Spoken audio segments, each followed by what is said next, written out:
प्रदेश के अमरोहा के फतेहपुर माफी गांव में स्थित एक घर के आंगन में खेलते खेलते अपनी शरारतों के कारण घर परिवार का चहेता था शौकत। उस समय किसी ने नहीं सोचा था कि यही बच्चा एक दिन जुर्म की दुनिया का बादशाह बन शौकत से शौकत पाशा बन जाएगा और देश के कई राज्यों की पुलिस की नाक में दम कर देगा। हुआ कुछ यूं कि शौकत नाम का ये छोटा सा बच्चा जवान होते होते कब जुर्म की दुनिया में शामिल हो गया, ये उसको खुद भी पता नहीं चला। लेकिन वो कहते हैं ना कि जुर्म की दुनिया में सिर्फ अंदर जाने का रास्ता है, इससे बाहर निकलने का रास्ता इसमें नहीं होता। ऐसा ही कुछ हुआ शौकत पाशा के साथ। उसने एक बार जुर्म की दुनिया में एक कदम क्या बढ़ाया, फिर उस दुनिया से कभी बाहर निकल ही नहीं पाया। वैसे तो जुर्म की दुनिया में ऐसे ऐसे कुख्यात गैंगस्टर हुए हैं जिनका नाम सुनते ही लोग सहम जाते हैं, फिर चाहे वो श्री प्रकाश शुक्ला हो, महेंद्र फौजी और सतवीर गुजर। ऐसे हाईकोर क्रिमिनलों की दुनिया में अब शौकत पाशा का नाम भी लिया जाता है।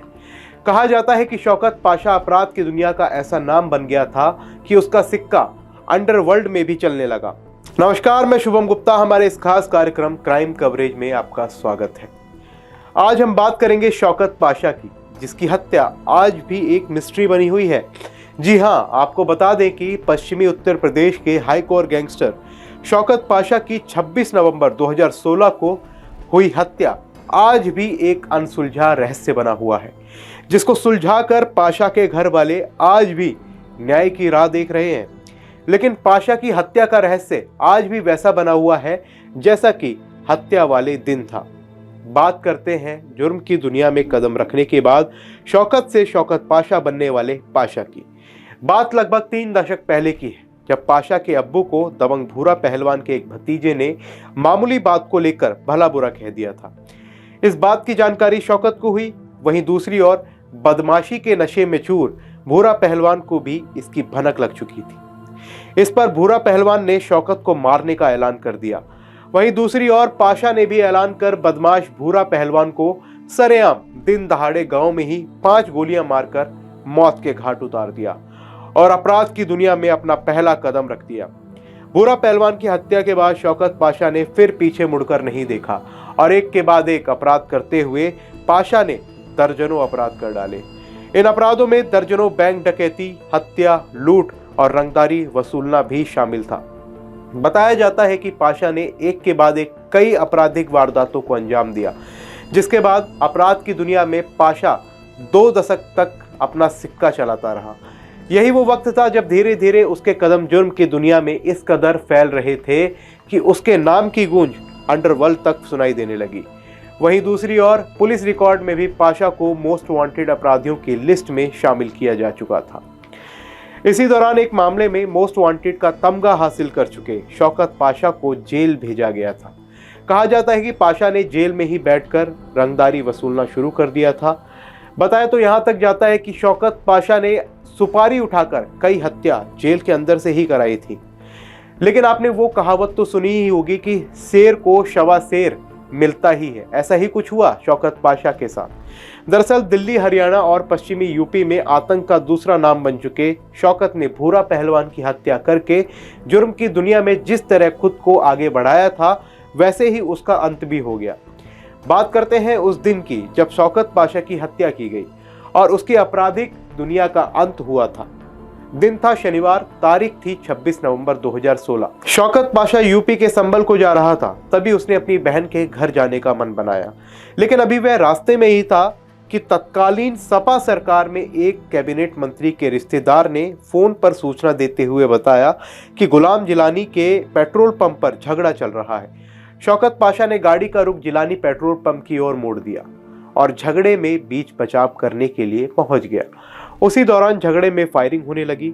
शौकत बचने के लिए पेट्रोल पंप के बाहर भागा, लेकिन उसके किसी सुरक्षित जगह पर पहुंचने से पहले ही कुछ ही दूरी पर उसे गोली लगी और शौकत पाशा की मौत हो गई। शौकत के खत्म होने के बाद जैसे ही डिडोली क्षेत्र के लोगों को पता चली तो हर कोई हक्का बक्का रह गया। इसके बाद सभी की जुबान पर उसके अपराध की चर्चा थी और दूसरी ओर वह लोग भी थे जो पाशा को एक निडर समाज सेवी के रूप में देखते थे। पाशा का परिवार भी उसे एक निडर समाज सेवी ही मानता है, एक ऐसा समाज सेवी जो समाज हित के लिए काम करता था। वहीं ग्रामीण शौकत पाशा को रॉबिन हुड मानते थे, जो अमीरों से लूटकर गरीबों में बांटता था। लेकिन गांव में कत्ल, फिर गाजियाबाद के लोनी में बड़ी लूट की वारदात, इसके बाद दिल्ली में डबल मर्डर से शौकत पाशा की छवि लोगों में दहशत भरी बन चुकी थी, जिससे वह सुर्खियों में छा गया था। इसके बाद दिल्ली में दिन दहाड़े कई कत्ल और बैंक लूट की घटनाएं करके शौकत पाशा आतंक का दूसरा नाम बन गया। लेकिन इस बीच मजे की बात यह थी कि वो कई बार पुलिस के सामने खुद को सरेंडर कर चुका था, लेकिन कानूनी दांव पेचों के बल पर हर बार जेल से बाहर आता रहा। इसके बाद सिंगापुर में एक प्रॉपर्टी डीलर से उसका विवाद भी चर्चाओं में रहा, जिसके बाद उसका कनेक्शन अंडरवर्ल्ड से जुड़ा और वह दिल्ली, एनसीआर, यूपी, उत्तराखंड समेत देश के कई राज्यों में अंडरवर्ल्ड के इशारों पर हत्याएं कराता चला गया। इस बीच उसके खिलाफ 40 से अधिक मुकदमे दर्ज हुए। पुलिस का कहना है कि शौकत पाशा का खौफ इस कदर था कि वह जेल में रहकर भी एनसीआर के कारोबारियों से रंगदारी वसूलता था। जेल में रहते हुए उसने कई सुपारी लेकर हत्याएं कराई थी। जेल में उसे वीआईपी ट्रीटमेंट भी मिलता था। कई साल पहले दिल्ली में बाटला हाउस में एक दिन दहाड़े प्रॉपर्टी डीलर की हत्या करके वो फिर से सुर्खियों में आया था। लेकिन 26 नवंबर 2016 को अमरोहा के फतेहपुर माफी निवासी शौकत पाशा की गुलाम जिलानी के पेट्रोल पंप पर जब गोली लगने से उसकी हत्या हुई, उसके बाद पंप मालिक कैबिनेट मंत्री के रिश्तेदार गुलाम जिलानी ने शौकत पर 3 लाख लूट का आरोप लगाते हुए रिपोर्ट दर्ज कराई।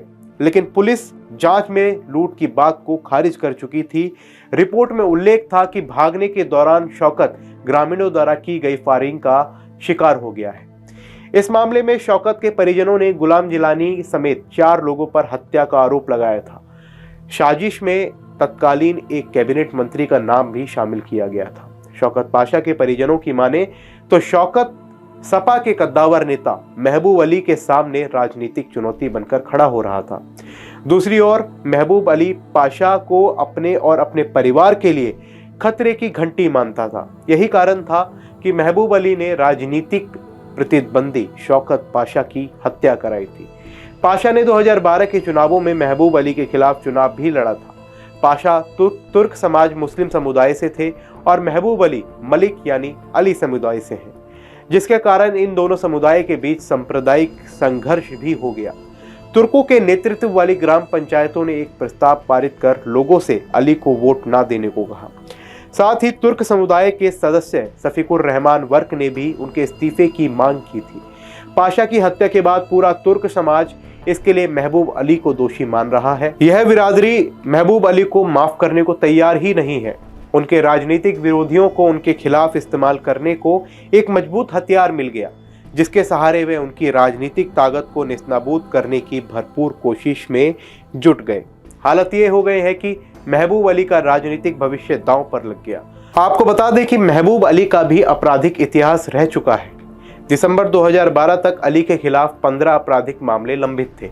इनमें डकैती, अपहरण और हत्या का प्रयास शामिल था। मार्च 2012 में पीस पार्टी के उम्मीदवार नौशाद अली ने महबूब अली के खिलाफ एफआईआर दर्ज कराई थी। नौशाद अली ने आरोप लगाया था कि महबूब अली और उनके समर्थकों ने कथित तौर पर उन पर और एक और पोलिंग एजेंट पर हमला किया था। हालांकि क्रिमिनल रिकॉर्ड रहने के बाद भी महबूब अली अब भी राजनीति में हैं और सपा के विधायक हैं। अपराध और सफेदपोश राजनेताओं के बीच बने गठजोड़ और मतभेदों के जाल में फंसी पाशा की मर्डर की गुत्थी अभी तक एक अनसुलझी कहानी बनी हुई है। एक तरफ पाशा की हत्या के बाद से पुलिस जांच का दावा तो कर रही है, लेकिन किसी ठोस नतीजे पर नहीं पहुंच रही है।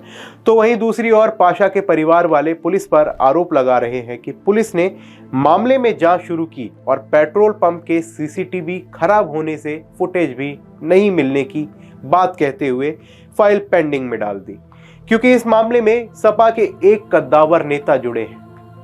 अब देखना यह होगा कि क्या यूपी पुलिस इस अनसुलझे हत्याकांड को सुलझा पाती है।